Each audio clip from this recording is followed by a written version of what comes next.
Imagine a child kneeling in a park, planting a flag in the soil where his father once walked. A father who gave everything in service to his country. Now, imagine someone walking up and ripping that flag down. That's what happened in Willow Creek, where a 12-year-old boy honored his fallen hero and an HOA Karen decided his love for his dad was clutter. But what she didn't know? The town was watching, and they'd never forget what she did. Karen rips down a flag a boy planted. Didn't know it honors his father who died in service. The park was the heart of Willow Creek, a quiet town where neighbors waved and kids played until dusk. For 12-year-old Ethan, it was more than a park. It was sacred ground. Every morning, he'd kneel by a small flower bed near the oak tree, tending to a single American flag he'd planted there 6 months ago. The flag wasn't just fabric. It was his father's.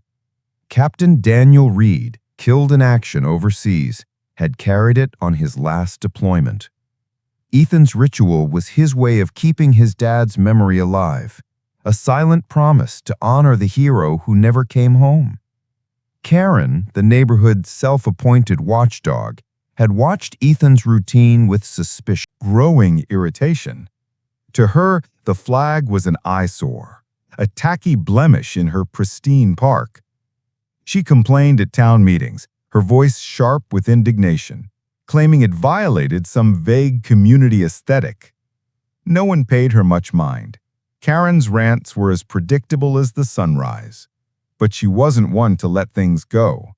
Her pride, brittle and unyielding, demanded action. On a crisp Saturday, the tension snapped. Ethan was there, as always, watering the flowers around his father's flag. The park buzzed with life. Kids on swings, families picnicking, and neighbors chatting. Karen stormed in, her face flushed with purpose, clutching a pair of gardening shears. "This stops now," she muttered loud enough for a few heads to turn. Ethan looked up, confused, as Karen marched straight for the flag. Without a word, she yanked it from the soil, the pole bending under her grip. The crowd froze. A gasp rippled through the onlookers. "Put it back!" Ethan's voice cracked, raw with desperation. He lunged forward, but Karen held the flag high, her eyes blazing. "This isn't your personal shrine, kid," she snapped. "The park's for everyone, not your little memorial." The words hit like a slap. Ethan's face crumpled, tears welling as he tried to grab the flag. Karen, oblivious to his pain, tossed it to the ground, the fabric catching on a thorn bush. The crowd's murmurs grew louder. Anger, disbelief, shame. Then came the twist. Mrs. Larson, a quiet widow who rarely spoke, stepped forward, known for her garden and her solitude. She'd watched Ethan's ritual for months from her porch across the street. Her voice, soft but steady, cut through the chaos. "Karen, that flag belonged to his father. He died serving this country." The words landed like a thunderclap. Karen froze, her certainty wavering. The crowd's mood shifted. Eyes turned to her, some accusing, others pitying. Mrs. Larson knelt beside Ethan, placing a hand on his shoulder. "He was a hero, Ethan. You did right by him." Karen's face flushed deeper, but not with anger, now embarrassment. Maybe regret. She stammered, I didn't know." But the damage was done. The flag lay torn, dirt streaked, and Ethan's sobs echoed in the silence. A man in the crowd, a veteran himself, picked up the flag, brushing it off with care. "This isn't about rules, Karen," he said, his voice low but firm. "It's about respect." He handed the flag to Ethan, who clutched it to his chest, his small frame shaking. The park felt heavier now, the air thick with unspoken questions. Karen stood alone, her shears dangling uselessly. She'd wanted control, to enforce her version of order, but she'd misjudged everything. The crowd dispersed slowly, some whispering, others shaking their heads. Ethan stayed by the flower bed, replanting the flag with trembling hands. Larson at his side.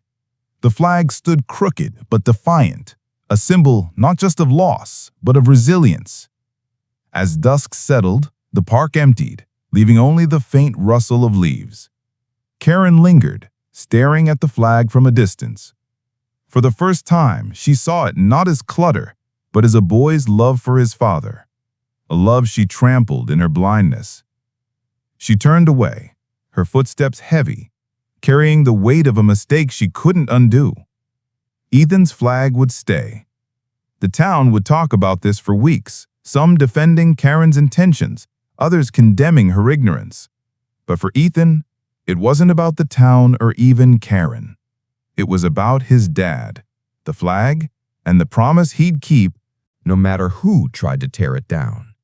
The story of that day spread beyond Willow Creek, a raw reminder of how quickly pride can blind us to others' pain.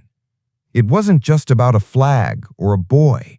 It was about what we value, what we fight for, and what we destroy without knowing. Ethan's loss, his father's sacrifice, and Karen's reckoning left a mark on the town, a wound that would heal but never vanish. What would you have done in that moment? Stood with Ethan, confronted Karen, or walked away? Share your thoughts on where justice lies in this clash of pride and honor. The torn flag was mended, but the memory remained. Not of Karen's cruelty, but of Ethan's courage. The park still stands, and so does the flag. A little crooked, a little weathered, just like the stories we carry. Some folks try to defend her. Others just nodded in silence. But for Ethan, justice wasn't loud. It was the quiet strength of replanting what was torn down. His dad's honor didn't need defending. It just needed remembering. And now Willow Creek remembers. The boy, the flag, the day pride met its reckoning. Now tell me, what would you have done? Stood with Ethan, faced down Karen, or turned away in silence? Comment below, and let's talk about what honor really means.